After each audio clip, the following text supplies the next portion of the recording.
कभी कभी इंसान की जिंदगी ऐसी राह पर निकल पड़ती है जहां हर कदम पर सिर्फ कांटे होते हैं, मगर उसी रास्ते में कहीं छुपा होता है रब का इनाम। ये कहानी है एक बूढ़े दरवेश की, जिसने न जंगल की खामोशी से डरा, न भूख की चुभन से टूटा और न ही अकेलेपन से हार मानी। उसका साथी था बस एक गधा, बेजुबान मगर वफादार। लेकिन जो इन दोनों के साथ हुआ, वो सुनकर आपकी रूह कांप उठेगी और दिल गवाही देगा कि सब्र करने वालों को अल्लाह कभी खाली नहीं लौटाता। तो यह सब जन से पहले, अगर आपने हमारे चैनल को अभी तक सब्सक्राइब नहीं किया है तो हमारे चैनल को सब्सक्राइब कर लें और बेल आइकन को दबा दें। तो चलिए शुरू करते हैं। सदियों पहले की बात है। एक दूर दराज पहाड़ी इलाके में एक बूढ़ा दरवेश रहा करता था। दरवेश अब्दुल फकीर। उसकी आंखों में दुनिया की हसरतें नहीं, बल्कि आखिरत की रोशनी थी। वो न किसी बस्ती का था, न किसी खानकाह का। उसकी जिंदगी का हर लम्हा अल्लाह की याद में डूबा रहता था। उसका एक ही साथी था, एक बूढ़ा गधा जिसकी पीठ झुकी हुई थी, लेकिन चाल अब भी मजबूत थी। लोग कहते थे कि यह गधा उस दरवेश के साथ 20 सालों से है, जैसे अल्लाह ने किसी फरिश्ते को जानवर के रूप में उसके लिए भेजा हो। दरवेश हर सुबह अपनी आंखें खोलता, गधे की पीठ थपथपाता और कहता, चलो मियाँ, आज भी रब की बनाई हुई जमीन पर निकलते हैं, कुछ सीखेंगे, कुछ सिखाएंगे। वो दोनों बिना किसी मकसद के जंगलों में निकल पड़ते। कभी ऊंचे दरख्तों के साए में बैठकर दरवेश तस्बीह पढ़ता, तो कभी चट्टानों के ऊपर बैठकर अपने गधे से बातें करता। मगर यह जंगल सिर्फ हरे भरे पेड़ों और ठंडी हवाओं का नाम नहीं था। यहां भूखे जानवर, खतरनाक रास्ते, कांटों से भरे झाड़ और कई बार घने अंधेरे भी थे, जहां सूरज की रोशनी तक नहीं पहुंचती थी। एक रोज दरवेश और उसका गधा गहरे जंगल में भटक गए। उस दिन से न खाने को कुछ मिला, न पानी की एक बूंद। दरवेश ने अपनी चादर फाड़कर गधे के लिए पत्तों का बंडल बांधा और एक झरने की तलाश में निकल पड़ा। 3 दिन बीत गए। दरवेश की आंखों में थकावट उतर आई थी, होंठ सूख चुके थे, मगर उसके चेहरे पर शिकायत का नामो निशान नहीं था। वो बस कहता, ऐ मेरे रब, तूने जब भूख दी है तो तू ही रज़्क़ भी देगा। मैं तो तुझसे ही उम्मीद रखता हूं। गधा भी अब धीरे धीरे थकने लगा था। उसकी सांसें भारी होने लगी थीं। दरवेश ने उसे जमीन पर लिटाया, अपनी चादर से ढका और उसके कान में फूंक मारते हुए कुछ दुआएं पढ़ीं। उस रात जंगल की हवा में अजीब सी सरसराहट थी। ऐसा लगा जैसे पेड़ कुछ कह रहे हों, जैसे कोई नामालूम मखलूक उस दरवेश को देख रही हो। अचानक रात के तीसरे पहर एक रोशनी जंगल के एक कोने में चमकी। दरवेश ने आंखें उठाईं और देखा, वहां दूर कहीं कोई नूर की किरण सी चमक रही थी। और तभी गधे ने कराहते हुए गर्दन उठाई। दरवेश के होंठों से बस एक लफ्ज निकला, या अल्लाह। ये क्या इशारा है? जंगल की काली रात में अचानक जो नूर की किरण चमकी थी, वह कोई मामूली रोशनी नहीं थी। दरवेश अब्दुल फकीर की आंखें उस चमक में टिक गईं। वो थके हुए थे, मगर उस रोशनी ने उनके जिस्म में नई जान फूंक दी। उन्होंने गधे की पीठ सहलाते हुए कहा, उठ मियाँ, लगता है रब ने हमें कोई निशानी भेजी है। गधा उठकर खड़ा तो हो गया, लेकिन उसकी चाल में अब कमजोरी साफ दिख रही थी। दरवेश ने उसका बोझ उतारा और खुद उसे सहारा देते हुए रोशनी की ओर बढ़ने लगा। दोनों पेड़ों के झुरमुटों को चीरते हुए आगे बढ़े। कांटों ने कपड़े फाड़े, टहनियों ने रास्ता रोका, लेकिन इरादा अडिग था। जैसे जैसे वो रोशनी के पास पहुंचे, हवा में एक अजीब सी खुशबू घुलने लगी। ऐसी खुशबू जो न फूलों की थी, न मिट्टी की। दरवेश की रूह तक महक उठी। गधा भी शांत होकर जैसे किसी अमन के एहसास में डूब गया। रोशनी के बिल्कुल करीब पहुंचने पर दरवेश ने देखा, एक पुरानी टूटी फूटी मस्जिद के खंडहर हैं। वो दीवारें, जो अब सिर्फ पत्थर थीं, रोशनी से जगमगा रही थीं। और उस मस्जिद के भीतर एक ऊंची आवाज गूंज रही थी, वह सब्र करने वालों के साथ है, वह सब्र करने वालों को देख रहा है। दरवेश का दिल धड़क उठा। उसने वहीं सजदा कर दिया और कहा, ऐ मेरे मालिक, मैं जानता था तू हमें यूं ही बेसहारा नहीं छोड़ेगा। उसने मस्जिद के भीतर कदम रखा। अंदर एक पुराना मिंबर था और उसके सामने रखा था एक सफेद चिराग जो बिना तेल के जल रहा था। कोई इंसान न था, लेकिन हर तरफ अलौकिक सुकून फैला हुआ था। तभी आवाज फिर गूंजी, इस बार और भी साफ, ए दरवेश, तेरा सब्र अब आजमाइश के तीसरे पड़ाव में है। अगर तू आगे भी इसी तरह सब्र करता रहा तो तुझे वह मिलेगा जो दुनिया की आंखें न देख सकें। दरवेश ने कांपती आवाज में पूछा, मगर ऐ मालिक, मेरी तो बस इतनी तमन्ना है कि तू मुझसे राजी हो जाए। गधा मेरा साथी है, इसका साया मेरे साथ रहे, बस इतनी ही दौलत बहुत है मेरे लिए। आवाज शांत हो गई। मस्जिद की रोशनी थोड़ी मंद पड़ने लगी और तब दरवेश ने देखा मस्जिद के कोने में एक मिट्टी का छोटा सा घड़ा रखा था। उसने आगे बढ़कर उसे उठाया। जैसे ही उसने ढक्कन खोला, अंदर से ठंडा मीठा पानी निकला। उसने पहले गधे को पिलाया, फिर खुद एक घूंट पिया। उस पानी के जायके में कुछ ऐसा था कि जैसे सीने की सारी थकावट धुल गई हो, रूह तक ताजा हो गई। गधे ने भी जैसे लंबी सांस लेकर सिर ऊपर उठाया और उसकी आंखों में चमक लौट आई। अब दरवेश जान गया था, ये मस्जिद, ये चिराग, ये घड़ा, सब किसी हिकमत का हिस्सा है। अल्लाह चाहता है कि वो सफर जारी रखे, लेकिन अब वो अकेला नहीं, बल्कि रूहानी ताकतों की रहनुमाई में है। वो मस्जिद से बाहर आया, अपने गधे की लगाम थामी और कहा, चल मियां, सफर अभी बाकी है। रब ने एक इशारा भेजा है, अब देखते हैं आगे क्या मुकद्दर लिखा है। मस्जिद के रहस्यमयी नूर से निकलकर दरवेश और उसका साथी गधा फिर जंगल के अनजाने रास्तों पर चल पड़े। अब उनके दिलों में एक सुकून था कि अल्लाह देख रहा है और जो कुछ भी होगा उसकी हिकमत में होगा। मगर यह सुकून एक नए इम्तिहान की दस्तक भी था। तीसरे दिन की सुबह सूरज की पहली किरणें जब घने दरख्तों के बीच छन छन कर जमीन पर पड़ीं, तब दरवेश ने एक ऊंची पहाड़ी के नीचे की छोटी सी घाटी में डेरा डाला। वहां पानी की हल्की सी धारा बह रही थी और कुछ जंगली फल भी लगे हुए थे। गधा थोड़ा ताकतवर लग रहा था और दरवेश भी अल्हम्दुलिल्लाह चिराग और मस्जिद की रोशनी से मिले सुकून के असर में अब खुद को हल्का महसूस कर रहा था। मगर जैसे ही वो जमीन पर बैठकर तस्बीह पढ़ने लगे, अचानक दूर जंगल के भीतर से एक भारी दहाड़ सुनाई दी, गर्र। दरवेश ने तस्बीह रोकी। गधा कांपने लगा और उसकी आंखों में डर तैरने लगा। फिर दूसरी दहाड़ और करीब से आई। दरवेश ने देखा एक बड़ा भूखा शेर झाड़ियों के पीछे से निकल रहा था। उसकी आंखों में भयानक भूख थी और चाल में शिकारी घात। उस वक्त दरवेश के पास न हथियार था, न बचाव का कोई जरिया, बस एक गधा और उसके पास रब का यकीन। वो गधे के आगे खड़ा हो गया और दोनों हाथ आसमान की तरफ उठाकर कहा, या रब, अगर आज मेरा इम्तिहान है तो मैं तैयार हूं, लेकिन इस बेजुबान जानवर की हिफाजत कर। यह सिर्फ मेरा साथी नहीं, तेरी रहमत का नमूना है। शेर अब कुछ ही कदम दूर था। उसकी सांसें गर्म और भारी थीं। वो जमीन पर पंजा मारता, गुर्राता और करीब आता जा रहा था। गधा बिल्कुल शांत खड़ा था, जैसे उसे दरवेश पर और दरवेश को अल्लाह पर यकीन हो। फिर अचानक एक अजीब बात हुई। शेर ने एकदम से दरवेश की आंखों में देखा। एक पल के लिए ऐसा लगा जैसे वक्त रुक गया हो। दरवेश ने अपने दोनों हाथ फैलाकर शेर की ओर देखा और कहा, आ जा, अगर तुझे मेरा गोश्त चाहिए तो ले ले, लेकिन इस गड्ढे को छोड़ दे। ये मेरा साथी है, मेरी अमानत है। शेर ने गर्दन झुकाई और फिर वह दहाड़े बिना चुपचाप दरवेश के पास आया। वह उसकी आंखों के सामने बैठ गया। हां, बैठ गया। फिर उसने एक कराह सी भरी, जैसे कोई दर्द उसके सीने में हो। दरवेश झुका और शेर की आंखों में देखा। वह आंसू थे। शेर की आंखों से आंसू बह रहे थे। फिर वह धीरे धीरे जमीन पर लेट गया और अपने पंजे से दरवेश के पैर छूने लगा। दरवेश ने रब की कसम खाकर कहा, या रब, ये तू ही है जो दरिंदा दिल को मोम बना सकता है। शेर कुछ देर वहां लेटा रहा, फिर उठा, एक बार और दरवेश को देखा और धीरे धीरे जंगल में वापस चला गया। गधे ने लंबी सांस ली और दरवेश के पास आकर सिर उसकी गोदी में रख दिया।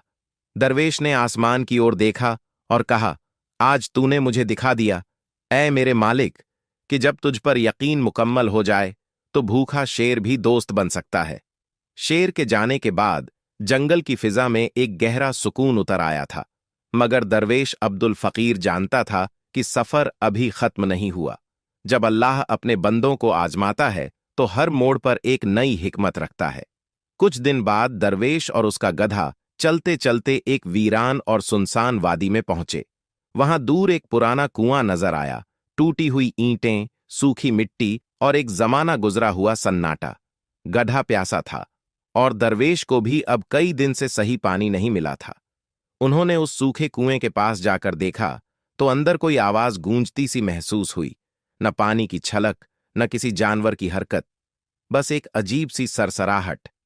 दरवेश ने कुएं के किनारे बैठकर आंखें बंद कीं और कहा, ऐ रब, तूने हमें इस वीराने में लाकर फिर किसी इम्तिहान के सामने खड़ा किया है। जो कुछ भी इसमें छुपा है, मैं उस पर तेरे भरोसे के साथ आगे बढ़ूंगा। उन्होंने अपने गड्ढे से कहा, तू यहीं ठहर, मैं थोड़ा अंदर झांक कर देखता हूं। जैसे ही उन्होंने कुएं में झांका, अचानक उनके पैरों के नीचे की मिट्टी फिसल गई और वो कुएं में गिर पड़े। गधा चिल्लाया, मगर दरवेश ने जमीन छूने से पहले ही अल्लाह का नाम ले लिया, या हफीज। गिरने के बाद जो पहली चीज उन्होंने महसूस की वो थी नरमी। मिट्टी नहीं, नुकीले पत्थर नहीं, बल्कि जैसे किसी ने उन्हें थामा हो। वो उठे, कपड़े झाड़े और इधर उधर देखा। कुएं के अंदर अंधेरा था, मगर एक कोने में हल्की सी नीली रोशनी चमक रही थी। दरवेश धीमे कदमों से उसकी ओर बढ़े और वहां जो उन्होंने देखा, उनकी आंखें हैरत में डूब गईं। वहां बैठा था एक नौजवान, मगर उसकी शक्ल आम इंसानों जैसी नहीं थी। उसकी आंखें बहुत गहरी और चमकदार थीं और उसके चेहरे से नूर झलक रहा था। उसके चारों ओर सूखे गुलाब पड़े थे, लेकिन जैसे उन पर ताजगी की महक अब भी बाकी हो। वो नौजवान धीरे से बोला, तू अब्दुल फकीर है? दरवेश ने सिर झुकाकर कहा, हां, मैं वही हूं जो रब के भरोसे सफर कर रहा है। मुझे तुम्हारा इंतजार था। नौजवान ने कहा, मैं एक फरिश्ता हूं जिसे अल्लाह ने यहां बंद कर दिया था, इस सूखे कुएं में, जहां कोई नहीं आता। मेरा इंतजार उस बंदे का था जो बिना किसी लालच के सिर्फ अल्लाह की रजा के लिए सब्र करता रहे। तू वही है। दरवेश की आंखों में आंसू आ गए। उसने पूछा, मगर तू यहां क्यों? फरिश्ते तो रोशनियों में रहते हैं। फरिश्ता बोला, ये मेरा इम्तिहान था, जैसे तेरा है। अल्लाह ने मुझे यहां भेजा ताकि मैं तुम्हारे सब्र का गवाह बनूं। अब जब तू यहां आ गया है तो मुझे आजादी मिलेगी और तुझे इनाम। इतना कहकर फरिश्ते ने अपनी हथेली खोली। उसमें एक पत्थर जैसा दिखने वाला नीला मोती था जो चमक रहा था। ये कोई जादुई चीज नहीं, उसने कहा। ये उस बरकत की निशानी है जो अब तेरे साथ हर सफर में रहेगी। तुझे तंगहाली नहीं छुएगी, मगर तू जिंदगी की सादगी नहीं छोड़ेगा। ये रब का वादा है तुझसे। फिर फरिश्ता उठ खड़ा हुआ और नीले नूर में तब्दील होकर हवा में गायब हो गया। कुआं फिर से सूखा और वीरान हो गया, मगर अब उसकी जमीन से एक महक उठ रही थी, रब की कौदरत की। दरवेश ने वो मोती अपने सीने से लगाकर कहा, या रब, मैं अब भी वही फकीर हूं, सिर्फ तेरे वादे से मालामाल। और कुएं से बाहर निकलकर जब वह गड्ढे के पास पहुंचे तो वो खुशी से उछलने लगा, जैसे उसे भी उस फरिश्ते की बरकत महसूस हो रही हो। फरिश्ते के जाने के बाद दरवेश अब्दुल फकीर के सीने में जो नीला मोती था, वह सिर्फ कोई चमकती हुई चीज नहीं, वो एक अमानत थी, अल्लाह की तरफ से दी गई ऐसी निशानी जो अब हर कदम पर दरवेश की रहनुमाई करती थी। गधा भी अब हल्का और ताकतवर महसूस करता था, जैसे वो भी किसी रूहानी बरकत की छांव में आ गया हो। लेकिन जैसा कि अल्लाह की राह पर चलने वालों को मालूम होता है, हर रहमत के बाद एक नया इम्तिहान आता है। कुछ दिन और गुजरे। एक संकरी पहाड़ी दर्रानुमा घाटी में दरवेश और उसका गधा दाखिल हुए। वहां चारों तरफ ऊंचे पत्थर, टेढ़े मेढ़े रास्ते और अजीब सी खामोशी फैली थी। आसमान में बादल मंडरा रहे थे और हवा में बेचैनी सी थी, जैसे ये घाटी कुछ छुपाए बैठी हो। दरवेश ने महसूस किया, गधा सहमने लगा है। अक्सर वो जब खतरे को भांपता तो उसके कदम धीमे पड़ जाते थे। दरवेश ने उसका सिर सहलाया और कहा, चलो मियां, अल्लाह की राह पर हैं। अगर ये घाटी भी उसका इम्तिहान है तो यकीनन इसमें भी कोई हिकमत छुपी होगी। अभी वो घाटी के बीच पहुंचे ही थे कि एक जोरदार आवाज गूंजी, रुक जाओ दरवेश। ऊपर देखा, चट्टानों के पीछे से 5-6 लुटेरे बाहर आ गए। उनके हाथों में तलवारें, भाले और आंखों में शरारत भरी वहशी चमक। उनका सरदार आगे बढ़ा और हंसते हुए बोला, सफेद दाढ़ी वाला फकीर और ये गधा, जरूर कुछ कीमती चीज छुपा रखी है। दरवेश ने न डरते हुए न झुकते हुए बिल्कुल सादगी से जवाब दिया, हमारे पास कुछ नहीं, बस सफर है और सब्र। लेकिन लुटेरे तो लूटने पर तुले थे। उन्होंने गधे की पीठ टटोली, उसकी गठरी खोली, मगर वहां कुछ सूखे फल, चटाई और एक पुराना कंबल ही था। सरदार ने गुस्से में पूछा, तो फिर ये रोशनी कैसी जो तेरे सीने से झांकती है? क्या छुपा रहा है? दरवेश समझ गया वो मोती जो सीने से लिपटा था, उसकी रूहानी रोशनी बाहर तक महसूस हो रही थी। सरदार ने तलवार निकाली और बोला, चल उतार जो है, वरना जान से जाएगा। गधे ने चिल्लाकर दरवेश के आगे आना चाहा, लेकिन लुटेरों ने उसे बांध दिया। अब बूढ़ा दरवेश अकेला था, बेबस लेकिन यकीन से भरपूर। उसने आसमान की तरफ देखा और धीमे से कहा, या सब्बूर, तू ही मेरी सब्र की डोर थाम ले। फिर उसने सरदार की आंखों में देखकर कहा, ये जो तू चाहता है वो सिर्फ उसे मिलता है जिसे रब देना चाहे। अगर तू ले भी ले तो तेरे लिए वो रेत की तरह होगा, हाथ में लेकर भी कुछ न बचेगा। सरदार हंसा, देखता हूं क्या होता है जब तेरा सब्र मेरी तलवार से टकराएगा। वो आगे बढ़ा और जैसे ही उसने दरवेश की ओर वार करना चाहा, एक जोरदार बिजली चमकी। एक तेज नूर का गोला दरवेश और सरदार के बीच आ खड़ा हुआ। बस, वो आवाज किसी इंसान की न थी, वो उसी फरिश्ते की थी जो कुएं में मिला था। उसका नूर और ज्यादा तेज था इस बार। लुटेरे डर के मारे पीछे हटे। सरदार की तलवार उसके हाथ से छूट गई। गधे की रस्सियां अपने आप खुल गईं। फरिश्ता गरजा, ये अमानत अल्लाह की है और तुम जैसे लोग उसे छू भी नहीं सकते। लौट जाओ, वरना सब्र की आग में खुद जल जाओगे। लुटेरे कांपते हुए भाग गए। घाटी फिर से खामोश हो गई, मगर अब उसमें रहमत की सरसराहट थी। दरवेश ने जमीन पर सजदा किया और कहा, ऐ रब, तूने फिर मेरी लाज रख ली। मैं जानता हूं तू हर उस दिल की हिफाजत करता है जो तुझ पर भरोसा करता है। गधा अब पास आकर उसकी गोदी में बैठ गया। उसकी आंखों में अब डर नहीं बल्कि संतोष था। लुटेरों की घाटी में रब की नजर और फरिश्ते की मदद से जब दरवेश और उसका वफादार गधा सलामत बाहर निकले, तो अब दोनों के चेहरे पर नूर था और दिलों में अजीब सी ठंडक। मगर वो नहीं जानते थे कि अब उन्हें एक ऐसे गांव की ओर बुलाया जा रहा है जो बरसों से उजड़ा पड़ा है और जिसे उम्मीद की एक किरण की तलाश थी। अगली सुबह सफर के दौरान उन्हें एक सूखे दरख्त के नीचे बैठे एक बूढ़े लकड़हारे ने रोका। उसकी आंखें थकी हुई थीं और कपड़े फटे हुए। उसने दरवेश को देखते ही सजदा कर दिया और कहा, तू वही है ना जिसके सीने में रोशनी है? हमें तेरी जरूरत है। दरवेश ने चौंक कर पूछा, कौन हो तुम और किसकी जरूरत है तुम्हें? वो बुजुर्ग बोला, मैं बेकस गांव का आखिरी जिंदा दरबान हूं। हमारा गांव एक बार बहुत खुशहाल था, लेकिन एक शाप ने उसे बर्बाद कर दिया। तब से हर कोई बीमार, मायूस और टूट चुका है। हकीम नाकाम हुए, दुआएं बेअसर रहीं और अब लोगों को यकीन है कि सिर्फ एक नूर वाला दरवेश ही इस तकलीफ को मिटा सकता है। दरवेश ने गधे की आंखों में देखा, जैसे दोनों को ही अल्लाह की तरफ से बुलावा समझ में आ गया हो। उन्होंने इत्तेफाक में सिर हिलाया और कहा, अगर अल्लाह ने मुझे भेजा है तो मैं लौट नहीं सकता। चलो बेकस गांव। जब दरवेश और उसका गधा गांव पहुंचे तो हवा में मायूसी लिपटी हुई थी। सूखे कुएं, झुकी हुई झोपड़ियां और हर तरफ खामोश बुझी हुई आंखें। छोटे छोटे बच्चे बुखार में तप रहे थे, माएं आह भर रही थीं और बूढ़े लोग जमीन पर लेटे आसमान को ताक रहे थे। एक औरत आई और दरवेश के पांव पकड़कर रोने लगी, बाबा, हमारे बच्चों को बचा लो, वो दिन को रोते हैं और रात को डरते हैं। एक शख्स जोर से बोला, हमने अल्लाह को पुकारा, लेकिन लगता है हमारी आवाज थक गई। अब तेरे जरिए ही कोई किरण आए तो आए। दरवेश ने सारी फिजा को महसूस किया, दर्द, भूख, बीमारी और सबसे ज्यादा उम्मीद की मौत। वो गांव के बीच एक टूटी हुई मस्जिद के सामने जाकर बैठ गया, आंखें बंद कीं और फरिश्ते द्वारा दिए गए नीले मोती को दोनों हाथों में थाम लिया। उसने फिजा में एक धीमी आवाज में कहा, या रब्बी, ये तेरे बेकस बंदे हैं। तू मुझे वजह बना, लेकिन रहमत तुझी से आए।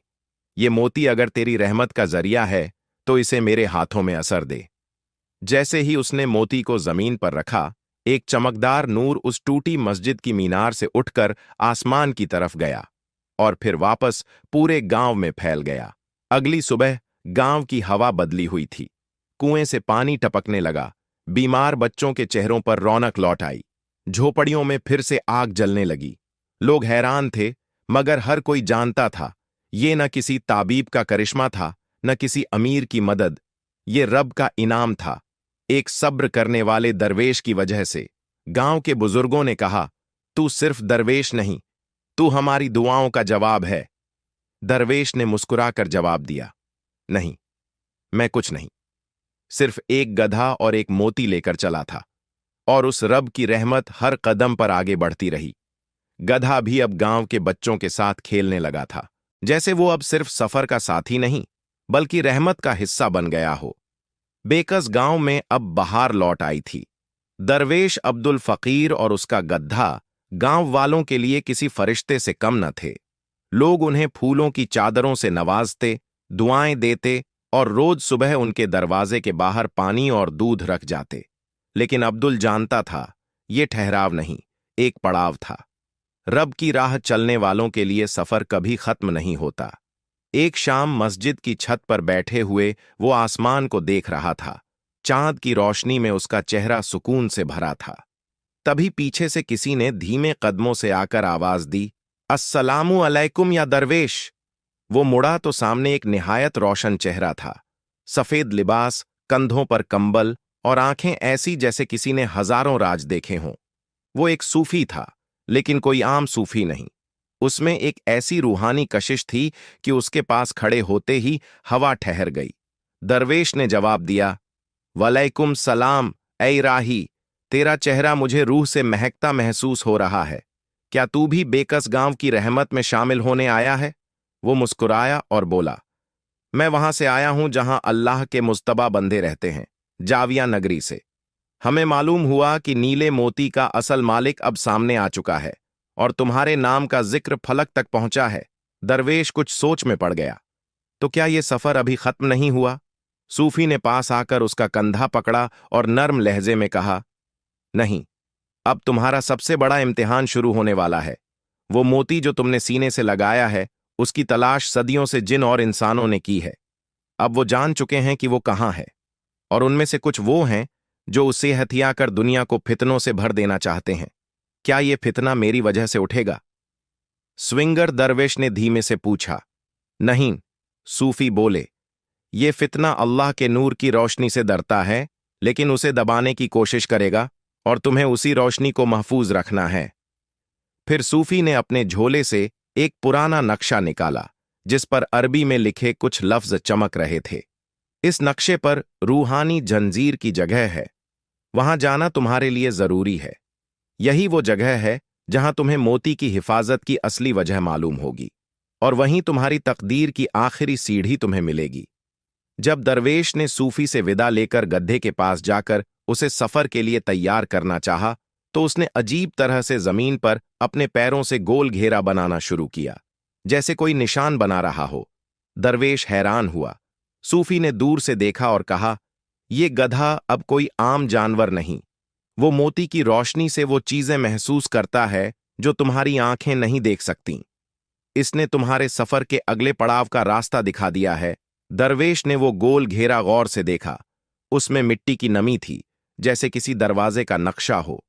सूफी ने कहा, ये रूहानी जंजीर का दरवाजा है, लेकिन वहां तक पहुंचने के लिए तुम्हें 3 और इम्तिहान पार करने होंगे, लालच, डर और गरूर का।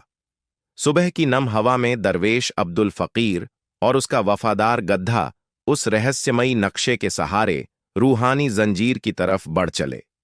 सूफी ने जो इम्तिहानों की बात की थी, लालच, डर और गरूर, वह अब सिर्फ अल्फाज नहीं रहे थे, बल्कि हर मोड़ पर एक नई जंग बन चुके थे। कुछ ही मील चले होंगे कि रास्ता एक अजीब से जंगल में दाखिल हो गया।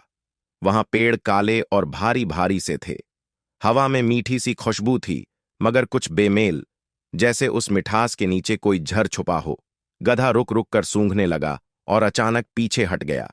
तभी सामने से एक अजीब सी मुस्कुराहट के साथ एक आदमी निकलकर सामने आया। लिबास अमीरों जैसा था, चमचमाते कपड़े, सिर पर जड़े हुए जड़ाऊ साफा और चेहरे पर वो चालाकी जो सीधे दिल को धोखा देने के लिए बनी हो। सलाम दरवेश, हम जानते हैं तुम कौन हो, और ये भी जानते हैं कि तुम्हारे पास क्या है। दरवेश ने बिना घबराए जवाब दिया, सलाम। अगर तू जानता है तो ये भी जान ले कि वो चीज मेरी नहीं, अल्लाह की अमानत है। वो आदमी हंस पड़ा। बिल्कुल, लेकिन सोचो तो सही, अगर ये अमानत तेरे पास है तो इसे बेचकर तू खुद अमीर क्यों नहीं बन जाता? उसने अपनी अंगुली के इशारे पर एक सुनहरी पालकी दिखाई जिसमें ढेरों जवाहरात, सोने के सिक्के और अनगिनत दौलत भरी हुई थी। ये सब तेरा हो सकता है दरवेश। एक मोती के बदले तुझ पर कोई जुल्म नहीं होगा, बस थोड़ी सी समझदारी चाहिए। दरवेश कुछ पल खामोश रहा। उसने गधे की तरफ देखा, जो अब एक पेड़ के नीचे जा खड़ा हुआ था और जमीन को पंजों से खुरच रहा था, जैसे वो चेतावनी दे रहा हो, मुझे एक सवाल का जवाब दे। दरवेश ने उस अमीर से कहा, क्या ये दौलत उस सुकून से बेहतर है जो मेरे सीने में है? वो आदमी मुस्कुराया। दौलत से सब कुछ खरीदा जा सकता है, दोस्त, इज्जत, मकान और जिंदगी का मजा, मगर दिल की सफाई नी। अचानक सब कुछ बदल गया। वो सुनहरी पालकी गायब हो गई, पेड़ हिलने लगे और वो आदमी डर के मारे जमीन पर गिर पड़ा। उसकी आंखें जलने लगीं, जैसे रोशनी उसे सहन न हो रही हो। दरवेश के सीने से नीला मोती चमका और उसकी रोशनी से जंगल की हवा साफ हो गई। वो अमीर एक शैतानी साया निकला जो लालच का रूप धरकर दरवेश का इम्तिहान लेने आया था। उस साये ने आखिरी बार चिल्लाकर कहा, तेरा सब्र तुझे रूहानी जंजीर तक तो ले जाएगा, मगर आगे और भी डरावने इम्तिहान तेरा इंतजार कर रहे हैं। वो गायब हो गया। फिजा अब फिर से साफ थी, मगर वो जान गया, ये सफर अब सिर्फ बाहर का नहीं, अंदर का भी है। दिल में उठने वाले हर लालच, डर और गुरूर को हराना होगा। ये मोती सिर्फ रोशनी नहीं, एक जिम्मेदारी है। रूहानी जंजीर के 3 इम्तिहान पूरे हो चुके थे, लालच की आग, डर की गुफा और गुरूर का आईना। हर इम्तिहान में दरवेश अब्दुल फकीर ने अपने नफ्स को काबू में रखा, अल्लाह पर यकीन बनाए रखा और अपने वफादार गधे के साथ आगे बढ़ता गया। अब वो आखिरी मुकाम पर था, एक ऊंचा पहाड़ी दर्रा, जहां पहुंचने के लिए सैकड़ों पत्थर और कांटे पार करने पड़े। उसका बदन थका हुआ था, मगर दिल मजबूत। नीला मोती अब उसके सीने से हल्का सा तप रहा था, जैसे किसी आखिरी मुकाम की इत्तला दे रहा हो। उस पहाड़ी के ऊपर एक पत्थर की बनी गुंबद थी।